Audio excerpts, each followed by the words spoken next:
perfect.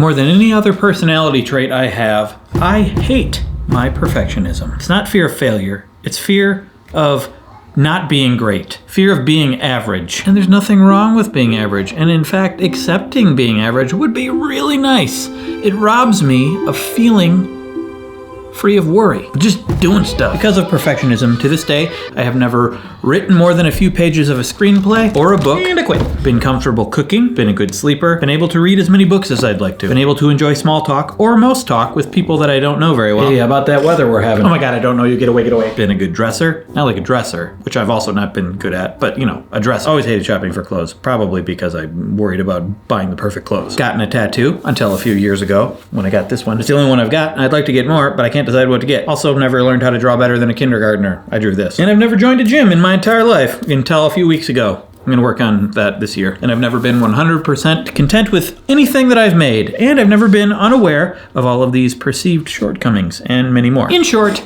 I hate perfectionism. To be fair, though, my perfectionism is partly to blame for my accomplishments. It's probably one of the main reasons why I'm such a proficient editor. I've always liked editing because it's like going back in time and being able to improve all the imperfect crap. And my perfectionism is what has made me write and rewrite what I've said in this video so far while laying in bed at 4 a.m.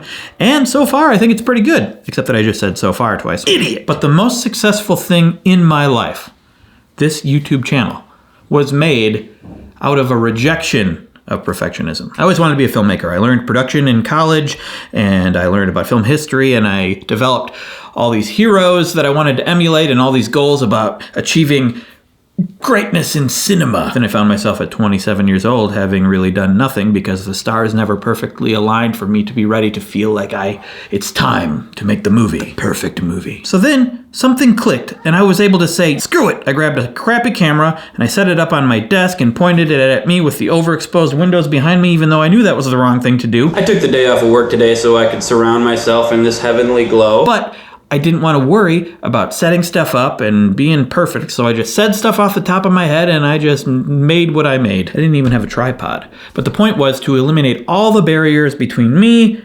and making stuff. And yeah, I think a lot of what I did was kind of dumb. But it took about 3 years and I found an audience and I made a career. And even before I had the audience, it didn't matter because it was fun as hell. And I never felt more free in my life because I let go of that voice in my head that was worrying about being perfect all the time. I still have it for most things that I do to this day. Things like exercise. I always worried about, oh, it's too cold outside. Oh, it's not the right time. You know what? We're just going to take a break. We're going to get up and move right now because movement is healthy. Oh no, overexposed window. Who cares? Speaking of health, I would like to thank the sponsor for this video, Abridge. It's a free app on Android and iPhone, and they record your doctor visits, transcribes the texts, and highlights the medical terms that were said, which is really good if you're really bad at remembering stuff. How good am I at regaling the info I have gained? Very not good. Like, I want to accompany you to your doctor's appointments. Now you don't have to. You know what the sponsor is? No. It's an app that records your doctor visits. That's fascinating. Ooh, that's nice too, because like sometimes I have trouble recalling specific details. Wait, did they say to ice it 3 times a day? This sounds very useful. Sounds useful? Hey, because sound. Let's do an example. Oh, something prescribed and something cold symptoms. Clindamycin 3 times a day. Have your gallbladder removed. Who is this recording about? Me, Craig Benzine. Should we title it? Trying to come up with a pun. Gallbladder. Who did you speak with today? Dr. Wife. Here it is.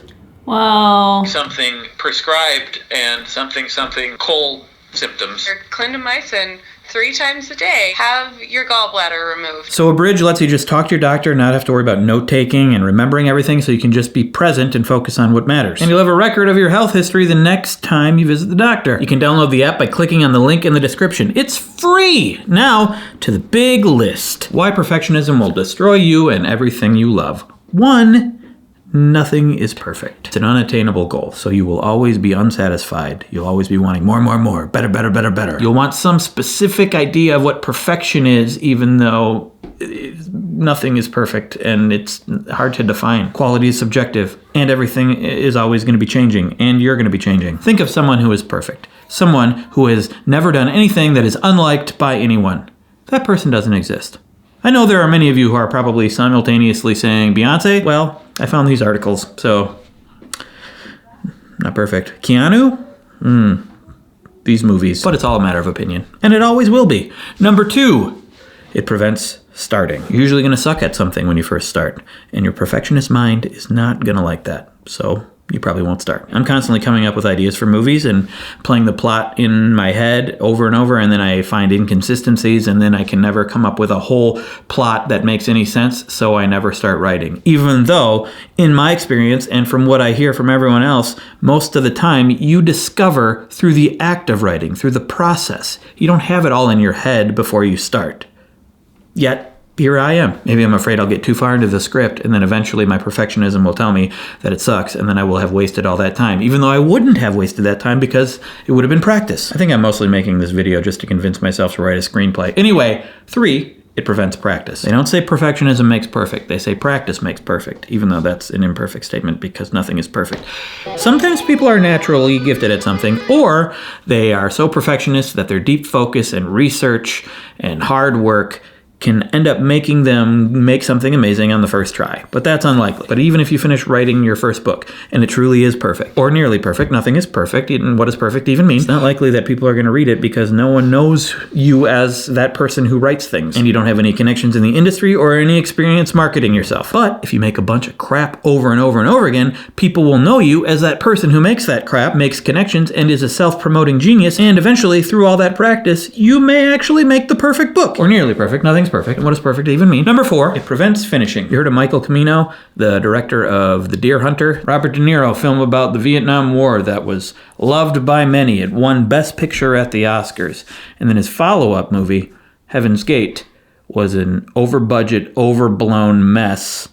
And it destroyed United Artists, the production company, and destroyed Michael Cimino's career because he continued making it bigger and bigger and bigger and more expensive and took forever to finish it. Yeah, I think that's enough for this category. 5, it prevents fun. It's really hard for me to even start a book these days. Usually I think, I should read a book. And then I'll go to the Kindle store or somewhere and I'll look through and I'll be like, I can't find the perfect book. And then I'll play video games. Or go to the place that requires much less investment and where people throw me stuff to read whether I like it or not, Twitter. And when I'm making something, what's usually going through my head is not the fun thing, which is, and then this crazy thing will happen, and then this crazy thing will happen. Oh, and it's going to be so awesome. It's, how do I make this better? What's wrong with that? What's wrong with that? This is dumb. That's not going to work. That's not going to work. That's not going to work. Why?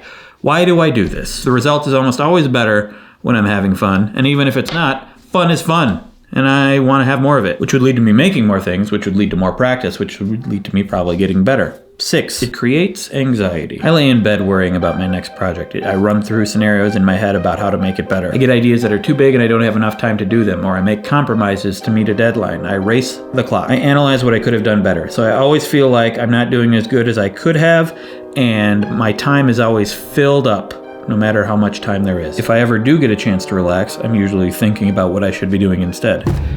7, it makes you a jerk. It makes you bad at taking criticism about the things you do and the things you enjoy. And it makes you overly critical of the things other people do and the things they enjoy. By nature, you're always looking for flaws. If someone's criticizing you, it's probably something you've already considered and have taken steps to try to minimize. And so by them highlighting it, it negates all your hard work and you explode. Or it's a flaw you didn't consider, and if you didn't consider it, it's probably invalid, so you shut it down. Or it hits directly to your soul and it pushes you further down away from the peak of perfection mountain. And it destroys you. And searching for flaws extends outside yourself. You can develop a complicated network of standards of perfection in books and movies and TV shows and food, anything anyone else is making. And you can be a jerk about it. Not just to the people who are making things, but to the people who are enjoying those things. Especially if it's something that's in the same realm as what you make, because you're striving to some high standard, and these people are liking that crap that's way worse than what you can do. Ugh. As a perfectionist, I know that I have been guilty of all of these things. So what's the cure? I don't know. But maybe do things that help you to appreciate what's in front of you right now. Meditation, journaling, taking a walk, exercise. As long as you can not worry about doing all of those things perfectly. Or attempt to consume things that are terrible. Eat some really bad food watch a terrible movie or a dumb show, read a really dumb book, and make dumb stuff. Draw a terrible picture, write a terrible movie, make a stupid YouTube video. I've done this before, and usually what happens is you start to realize that, what does the word dumb even mean? It's just as meaningless as the word perfection. I start to think that the most important thing is just enjoying myself, just feeling fine. And that feeling fine is actually great. But also, in my old age, I realize that perfectionism is something that isn't going to go away. So I always have to try to find the balance. And that's fine. Strive for fine.